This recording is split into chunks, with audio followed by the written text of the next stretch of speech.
ગઈ રાત્રે આશરે રાત્રે 12 વાગે અમોને ઉપર અમરેલી જિલ્લાના કોંગ્રેસ પ્રમુખ પ્રતાપભાઈ દુધાતનો ફોન આવેલ હતો કે ये तुलसीश्याम बाजूથી અમરેલી આવતા રોડ ઉપર કોઈ અજાણ્ય વ્યક્તિએ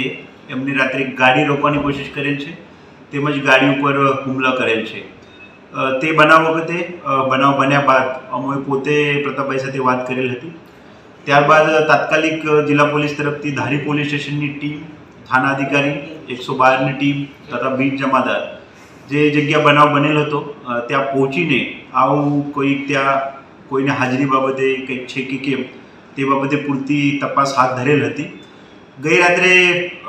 આ જે કામના ફરિયાદી છે પ્રતાપભાઈ સાથે જિલ્લા પોલીસે વાત કરેલ હતી અને રાત્રે જ આપણે આ બનાવ અગર બનેલ હોય તો તે બાબતે સાચી હકીકત સાથે ફરિયાદ લખવા માટે જણાવેલ હતું, જે બાબતે આજે સવારે પણ ફરીથી એ લોકોને આપણા તરફથી ફરિયાદ દાખલ કરવા માટે જણાવેલું છે અને આ લોકોએ કદાચ ટૂંક સમયમાં ફરિયાદ પણ દાખલ કરશે। જિલ્લા પોલીસ તરફથી એમના ઉપર જે કોઈ હુમલો કરેલ છે અથવા એની જે આક્ષેપ છે કે અમારા ગાડી ઉપર હુમલો કરેલ છે, લાઠીથી ગાડી ઉપર ડાબા પડેલા છે, તે બાબતે જિલ્લા પોલીસ તરફથી આપણે ઝીણવટભરી તપાસ કરીએ છીએ। તો આ વિસ્તાર તુલસીશ્યામ જે છે એ ટુરિસ્ટ માટે બહુ જરૂરી વિસ્તાર છે। તે બાબતે કોઈપણ પ્રકારના કોઈપણ ટુરિસ્ટ હોય, રાત્રે નીકળતા હોય છે, દિવસે નીકળતા હોય છે, તો તે બાબતે કોઈપણ કાયદાની સુવ્યવસ્થાને પ્રશ્નો ના બને તે માટે જિલ્લા પોલીસ તરફથી સતત પેટ્રોલિંગ પણ રાખવામાં આવશે, સિનિયર અધિકારીના લેવલમાં પેટ્રોલિંગ રાખવામાં આવશે અને આ જે પ્રતાપભાઈ ફરિયાદ અગર થશે